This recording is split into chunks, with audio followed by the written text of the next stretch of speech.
ये गली। हेलो दोस्तों, आपने ये गाना सुना होगा, ये गलियां ये चौबारा या आना ना दोबारा। ये गाना वो गाना है जो इतना फेमस है, जिसको सुन के रोंगटे खड़े हो जाते हैं, जिनके सुन के एक पुरानी यादें ताजा हो जाती हैं। ये गाना इतना फेमस था कि लोगों की जुबान पे रहता था। उसके बाद दूसरा एक गाना आया था पूर्व पश्चिम मूवी के अंदर, पूर्वा ये सुहानी आई रे। आप नहीं जानते इन गानों के बारे में, आपके बुजुर्ग, आपके पिता लोग अच्छी तरह जानते हैं इसके बारे में।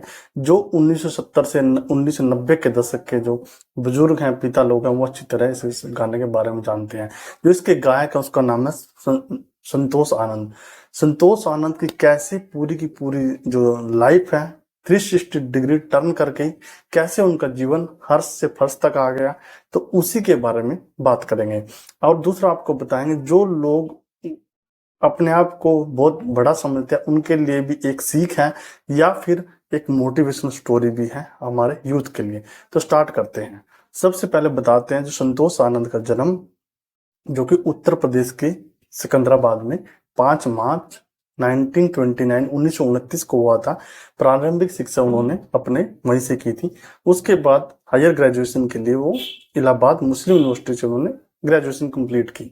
और कंप्लीट करने के बाद वो, उनके पास काम नहीं था, और अपनी आजीविका के लिए वहां से उत्तर प्रदेश से दिल्ली आ जाते हैं।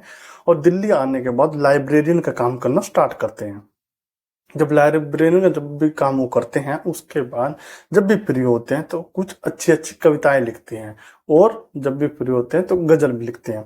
तो एक दिन क्या हुआ, उन पे एक बहुत बड़े प्रोड्यूसर थे मनोज कुमार, उनकी उन पे नजर पड़ती है, और उनको बोलते हैं कि आप ये गजल कविताएं या गाना हमारे लिए लिखेंगे। तो वो एकदम, संतोष आनंद आश्चर्यचकित हो गए कि ना तो उन्होंने कभी भी ऐसा कभी गाना गाया है उनके लिए, कोई भी गाना गाया है जो भी मूवी के लिए या फिर कोई कविता, और फर्स्ट टाइम उनको ये मिल रहा था मौका। तो वो बहुत एक्साइटेड भी थे, क्योंकि उस टाइम में जो गाने रिकॉर्ड होते थे कैसेट्स के अंदर होते थे, कैसेट्स चलती थी, ना कि अब के टाइम में यूट्यूब पे या फिर बहुत सारे सोशल मीडिया प्लेटफॉर्म है। उस टाइम कैसेट में लोग गाने सुनते थे, वही रिकॉर्ड होते थे। तो उन्होंने हाँ कर दी। जैसे उन्होंने हाँ की, 1970 में उनका पहला गाना रिलीज हुआ। जब वो गाना रिलीज हुआ तो जब वो रिलीज हुआ तो पहला गाना जो कि मूवी थी पूर्व और पश्चिम, उसमें गाना था और पूर्वा ये सुहानी आई रे। जैसे ही वो गाना रिकॉर्ड हुआ और पब्लिश हुआ, उसके बाद वो गाना इतना ट्रेंडिंग किया कि लोगों को जुबान पे रहता था। उसके बाद उनको मूवी की झड़ी लगी, बैक टू बैक उनको गाने गाने का मौका मिला। मनोज कुमार के साथ साथ और भी प्रोड्यूसर मार्केट में थे, जो उन्होंने बोला कि आप हमारे लिए गाना गाना स्टार्ट कीजिए। तो ऐसे उनकी जिंदगी पीक पे चढ़ना स्टार्ट हुई। 1972 में फिर उन्होंने लता मंगेशकर के साथ भी गाना गाया, जिसमें उन्होंने गाना गाया रोटी कपड़ा और मकान मूवी में, और घर की सबसे बड़ी बेटी, इसमें उन्होंने भी गाना गाया था। और ऐसी बहुत सारी मूवी में उन्होंने गाने गाने स्टार्ट किए। 26 मूवी में 109 गाने गाए। सभी के सभी गाने टॉप हिट गाने में काउंट होते हैं। और जो ये गाने उस टाइम में जब हिट थे, आज भी उनको सुनते हैं तो अपने आत्मा को शांति मिलती है, अपने जो आत्मा को खुशी मिलती है। जो बुजुर्ग लोग हैं, आपके पिता लोग हैं, उस गाने को सुन के आज भी बोलते हैं ये गाने हैं जो कभी हमारे टाइम में चलते थे। आज के गाने में तो पूरा का पूरा नंगा नाच होता है। तो इसलिए बोलते हैं कि हमारे टाइम में थे वो गाने जो कि सुनने लायक थे, देखने लायक थे। एज कम्पेयर टू जो आज के टाइम में है, वो गाने आप फैमिली के सामने नहीं देख सकते, फैमिली सामने नहीं सुन सकते, इतने वल्गर गाने होते हैं, ऐसे बुजुर्गों का कहना है। और आप लोग भी जो यूथ जनरेशन है, जो फैमिली के सामने आज के टाइम के गाने नहीं सुन सकते। तो दूसरी तरफ बताते हैं, फिर जैसे ही उनका टाइम 1970 80 90 का टाइम जो दौर था, एक पीक पे था, उनके गाने भी चल रहे थे और उनकी लाइफ भी, उनको शोहरत, वो प्रसिद्ध थे, पैसा शोहरत सब कुछ एकदम टॉप मुकाम पे था। उसके बाद उन्होंने शादी की। शादी करने के बाद उनको कई साल तक बच्चा नहीं हुआ, कम से कम उनको 10 साल तक बच्चे नहीं हुए। 10 साल के बाद उनको लड़का हुआ, जिसका नाम था संकल्प आनंद।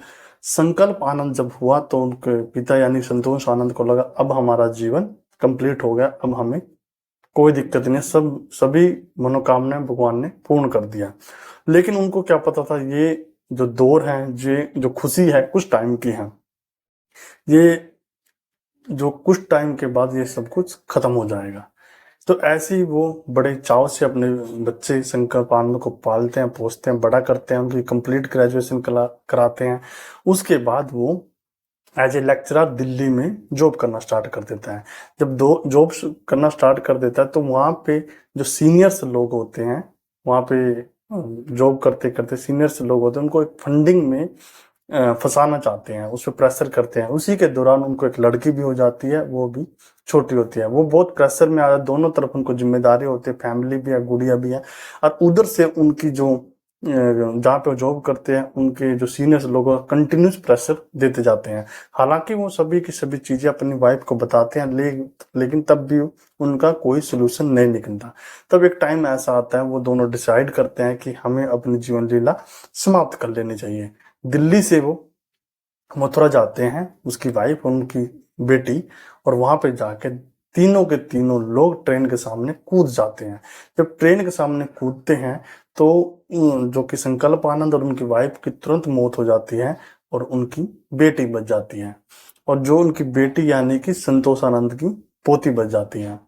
2014 की एक घटना है, जब संतोष आनंद को पता लगता है कि वो उनके बेटे और बहू ने इतना बड़ा कांड कर लिया है, तो पूरे के पूरे टूट जाते हैं और अपने आप को संभाल नहीं पाते, इतना टूट जाते हैं। उसके बाद उन्होंने सभी के सभी गाने गाना भी बंद कर दिए हैं, और कुछ एक दो गाने या कोई कविताएं, वो भी भक्ति गीत ही वो गाते थे और लिखते थे।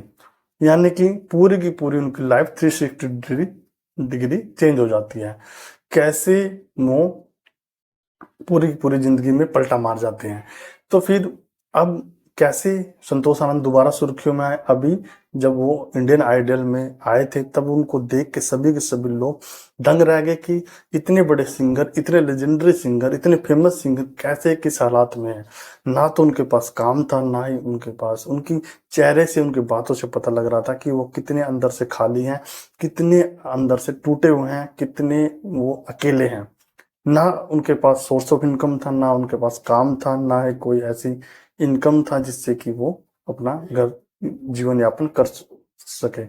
उसके बाद जो नेहा कक्कड़ उनको संभालती है, उनसे बात करती है, उनसे बोलती है कि वो उनको गिफ्ट बोल सकते हो या फिर हेल्प बोल सकते हो, 5 लाख रुपए देती हैं। हालांकि संतोष आनंद कंप्लीटली मना कर देते हैं कि न, मैं नहीं लूंगा। 2-3 बार नेहा कक्कड़ ट्राई करती है उनको देने के लिए, तब जाके वो मानते हैं। हालांकि लास्ट में तब भी संतोष आनंद मना करते हैं। हालांकि लास्ट में नेहा कक्कड़ ये बोलती है कि ये समझ लीजिए आपकी पोती आपको गिफ्ट दे रही है। तब जाके संतोष आनंद उनसे हेल्प लेते हैं। और दूसरी तरफ विशाल ददलानी भी उनको बोलते हैं कि आपके जो भी पुराने गाने हैं और जो भी आपकी कविताएं हैं आप हमें दे दीजिए, हम उनको मॉडिफाई करके उसको एडिट करके दोबारा पब्लिक करेंगे और उससे जो भी इनकम जनरेट होगी वो आपको देंगे, जिससे कि आपका जीवन यापन सुख सुविधाएं से चल जाए। ये भी जो उन्होंने इनिशिएट किया विशाल ददलानी ने, उसके लिए भी हम उनकी बहुत बहुत दिल से उनको